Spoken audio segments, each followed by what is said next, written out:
Muito obrigado, senador José Medeiros. De fato, somos da mesma cidade e temos a obrigação de defender os interesses da cidade de Rondonópolis e do estado de Mato Grosso. E fizemos isso aqui no Senado com toda certeza. Presidente, eu vou dividir também a minha fala em dois momentos. O primeiro, eu quero fazer um registro sobre o aniversário de nascimento do nosso ex-querido, já falecido senador Jonas Pinheiro, que era natural de Santo Antônio do Leverger, ali em Mato Grosso. E Jonas comemoraria nesse mês de março 75 anos de muita sabedoria e também uma história muito grande que serviu de exemplo para muitas pessoas. Então, nascido no dia 23 de março de 1941, ele estaria hoje completando, ou no dia 23, completando então 75 anos. Jonas foi criado entre pequenos agricultores e pescadores e durante toda a sua vida pública lutou para melhorar a qualidade de vida do homem do campo e assim evitar o êxodo rural, já que trabalhou como extensionista da Empaer e outros órgãos de governo e que fez um exemplo à atividade extensionista como médico veterinário. E tenho e sempre terei, pelo filho do seu Leôncio Pinheiro e da dona Escolásticas, a maior consideração e respeito, pois foi pelo convite do senador Jonas Pinheiro que entrei na política. E aqui cabe um parêntese. O senador Jonas Pinheiro era um dos poucos políticos que eu conheci, senador José Medeiros, que não tinha receio, não tinha medo, não tinha preocupação de criar novas lideranças políticas pelo estado de Mato Grosso afora. Ele era um verdadeiro pescador de pessoas, um incentivador para que as pessoas fizessem política e entrassem na política. Acho que da minha geração, que está fazendo política, poderia dizer que dos prefeitos, dos vereadores, dos deputados, a grande maioria passou pela mão ou passou pelo entusiasmo do senador Jonas Pinheiro. Ele sempre estava atrás de novos líderes, de pessoas que pudessem fazer a diferença nas cidades, e ele não tinha essa preocupação de dizer, olha, eu vou criar alguma cobra para me morder no futuro. Pelo contrário, ele era entusiasta disso. Em todas as viagens pelo interior de Mato Grosso, estava sempre atrás e provocando alguém para se tornar prefeito, disputar a eleição, deputado estadual, federal, senador, governador. Ele sempre era um homem muito presente. E comigo não foi diferente. O senador Jonas foi que me convidou a primeira vez para participar da política. Eu não era ligado a essa área, sempre fui empresário, agricultor, ligado à agricultura, e ele insistiu para que eu fosse suplente dele em 1994. Na época eu não queria fazer isso, e ele, persistente, pegou um avião em Cuiabá, foi lá em São Miguel do Iguaçu, falar com meu pai, que morava lá, com a minha mãe, para que eles pudessem me entusiasmar para vir para a política, para ser seu suplente. Não sei se o senador Jonas estava certo ou errado, mas o fato é que ele me trouxe para a política e eu, então, depois vim disputar junto com ele, já em 2002, eu como governador do estado de Mato Grosso, candidato, e ele candidato à reeleição. E o senador Jonas me dizia, olha, Blar, eu já, como ele gostava de brincar, ele dizia assim, eu já coloquei a dentadura no copo d'água, eu já estou aposentado, eu não quero mais disputar eleições. Mas, como era um projeto novo e era alguém que ele havia entusiasmado tanto para vir para a política, ele disse, olha, eu vou retirar a dentadura do copo d'água e vou colocá-la de volta à boca e vou fazer campanha com você em todos os municípios, em todos os distritos do estado de Mato Grosso. E assim o fez, e assim participou da campanha em 2002, e assim também se reelegeu para mais um mandato aqui no Senado Federal. Então, quando eu iniciava a minha trajetória no Senado político do meu estado, Jonas já ocupava vários mandatos de deputado federal pelo nosso estado, em 1982, 1986 e 1990. Além disso, já se destacava também no Senado Federal, sendo eleito em 1994 e reeleito em 2002. Por isso, quero deixar registrado nos anais dessa casa todo o nosso reconhecimento por esse homem que de convívio fácil, de maneiras simples e de sabedoria sem igual. Jonas sempre falava da simplicidade da vida, da boca para fora, mas sim porque estes eram seus valores e a sua maneira de viver. E encerro o meu pronunciamento sobre o Jonas com uma célebre frase que ele usava em seus discursos, abre aspas, o povo é simples e quer coisas simples, fecham aspas.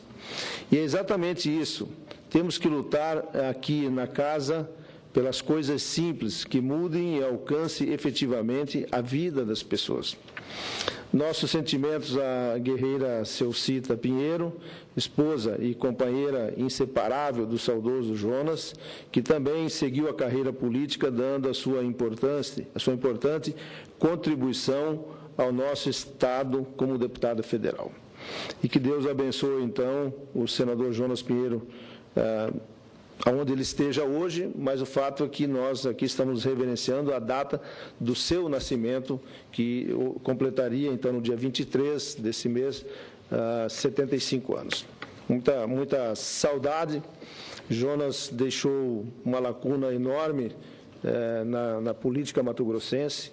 Nós não conseguimos preencher isso, e tenho certeza que no Congresso Nacional também ele deixou uma lacuna que até hoje buscamos alguém que pudesse ter o perfil, ter a tenacidade, a vontade, a determinação que ele tinha de defender os pontos que acreditava. E ele era um homem ligado à agricultura, à pecuária, 100% da atividade política do senador Jonas Pinheiro era aqui.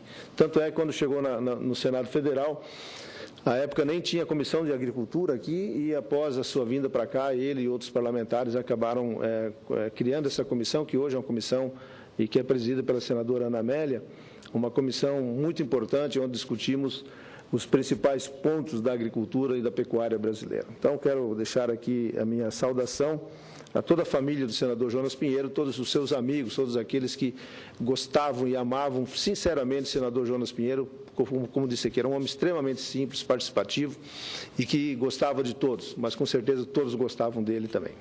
Senador Blair, me permita lhe acompanhar nessa homenagem ao senador Jonas Pinheiro, ele que eu fui ter a dimensão do que significava Jonas Pinheiro andando pelos municípios de Mato Grosso, há poucos dias em Guarantã do Norte, que já é lá na divisa do Pará.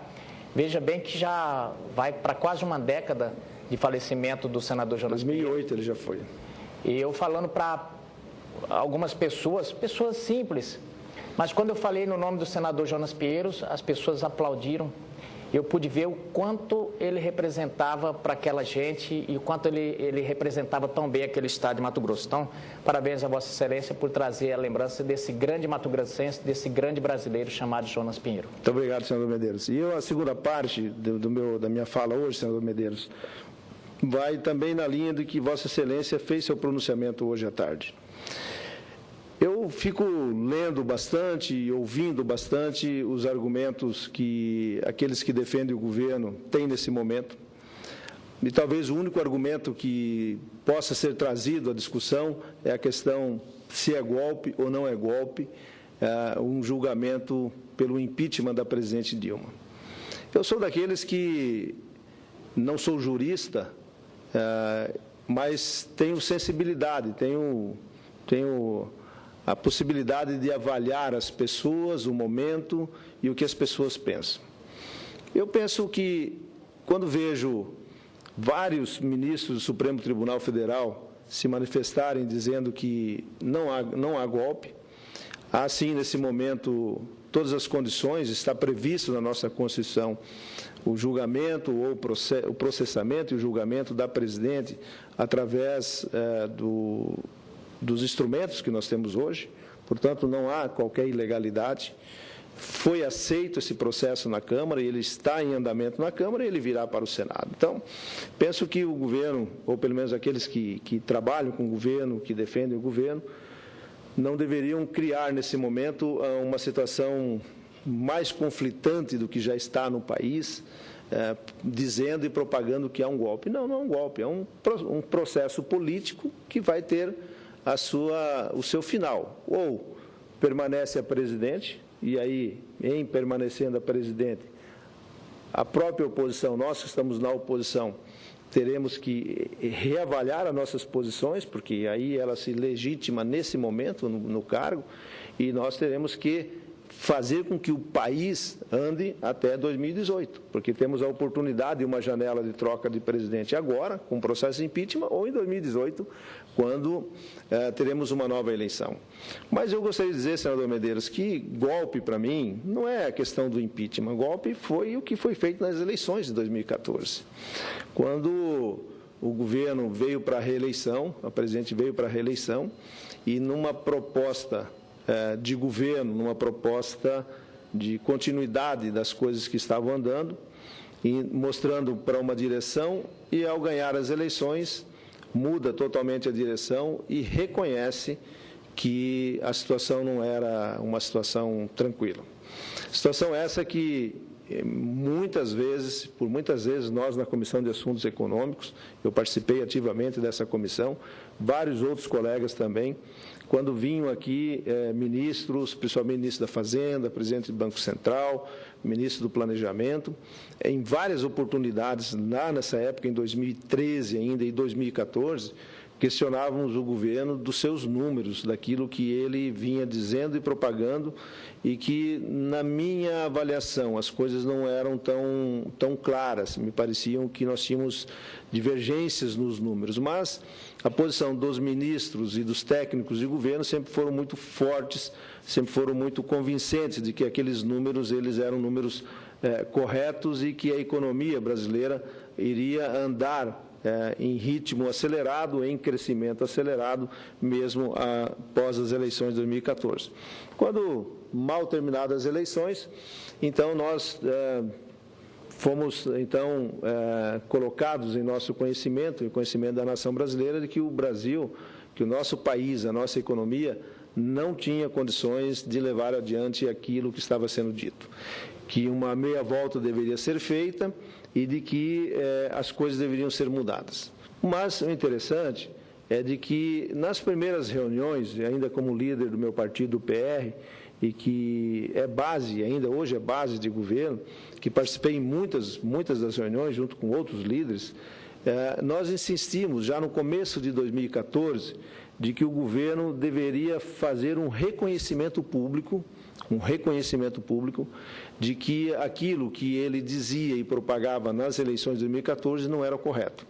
E que eu entendia assim, e muitos outros líderes também, entendiam de que talvez a única saída que a presidente Dilma teria naquele momento era de chegar à nação num pronunciamento e dizer realmente a verdade, de que as coisas não eram daquela maneira e que o governo mentiu, o governo enganou, não sei qual é o termo que iria usar, mas o fato é que deveria ser dito isso, e conclamar, então, a sociedade para um governo de transição, um governo de mudanças, já que aquele modelo não dava mais. Infelizmente,